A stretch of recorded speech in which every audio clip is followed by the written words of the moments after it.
Heater shock కొట్టి చాలా మంది చనిపోతారు. ఎక్కువగా హైదరాబాద్లో మీరు చూడండి, హీటర్ షాక్ కొట్టి చాలా మంది చనిపోయారు, లేదా ఫ్రిడ్జ్ షాక్ కొట్టి చాలా మంది చనిపోయారు.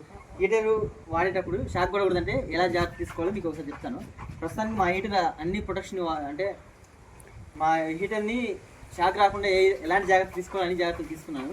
మీకు ఇప్పుడు ప్రస్తుతానికి హీటర్ ఆన్ చేస్తాను, చూడండి. ఆన్ చేసినా ఒక నిమిషం చూడండి, రన్ అవుతుంది.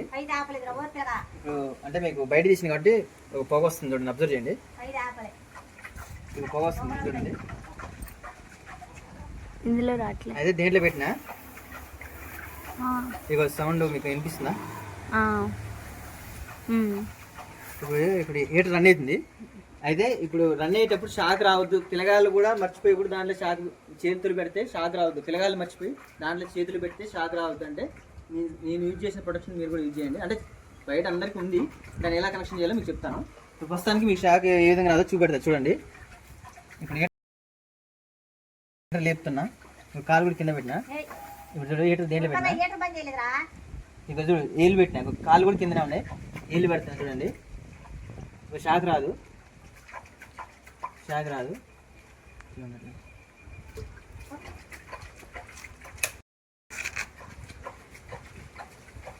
రన్ అవుతుంది.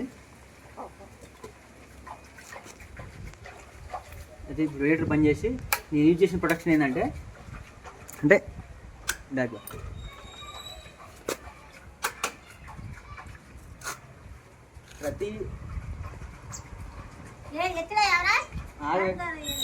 ప్రతి డేంజర్ ఎక్విప్మెంట్కి ఖచ్చితంగా ఈ ఎర్తింగ్ అనేది ఉంటుంది. ప్రతి హై కాస్ట్ ఎక్విప్మెంట్కి, ఏదైతే బాడీకి షాక్ కొట్టే ఛాన్స్ ఉన్న వాటికి ప్రతిదానికి ఈ స్టార్ట్ టర్మినల్ అనేది ఉంటుంది.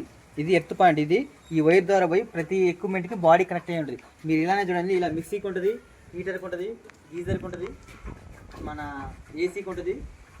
ఇలా ప్రతి ఎక్విప్మెంట్కి ఈ టాప్ పిన్ ఉంటుంది. ఇది ఏంటంటే ఎర్త్ కనెక్ట్ అయ్యేది. చాలామంది ఇళ్ళల్లో ఇప్పుడంటే కొత్త గంట ఇట్లా ఎర్త్ తీసుకుంటారు, కానీ మనకి ఒక 5-10 సంవత్సరాల క్రితం ఎర్త్ అనేది యూజ్ అయిపోయేది. జస్ట్ నార్మల్గా ప్లగ్ఇన్ చేసి యూజ్ చేసుకునేది, వర్క్ అయితే. కానీ బాడీ ఇన్ కేసు వైర్ అనేది బాడీ టచ్ అయితే మనకు షాక్ వచ్చేది.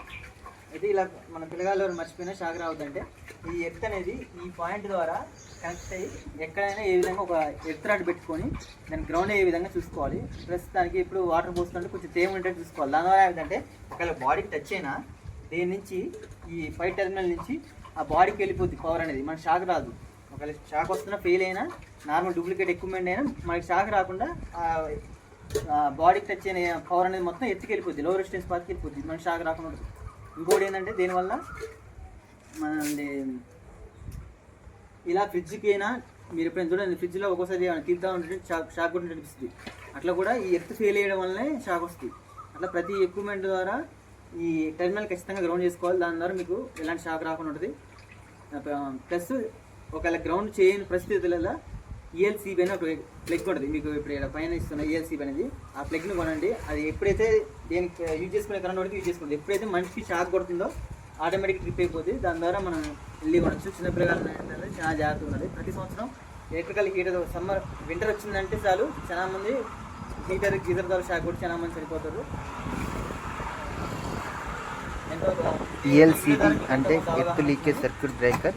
ఇది మనకి ఎలాంటి సిచ్యువేషన్లోనే హ్యూమన్ బాడీకి షాక్ రాకుండా ఆటోమేటిక్గా ట్రిప్ అయ్యింది. దీని లింక్ బయోలో ఇస్తా. దీని ద్వారా చిన్నపిల్లగాళ్ళకనే కాదు, మన పెద్దవాళ్ళకైనా ఆడవాళ్ళకైనా ఎవరికైనా ఎక్విప్మెంట్ ఫెయిల్ అయిన టైంలో మనకు షాక్ రాకుండా చేస్తుంది. దాని ద్వారా చాలా మంది సేఫ్గా ఉండొచ్చు.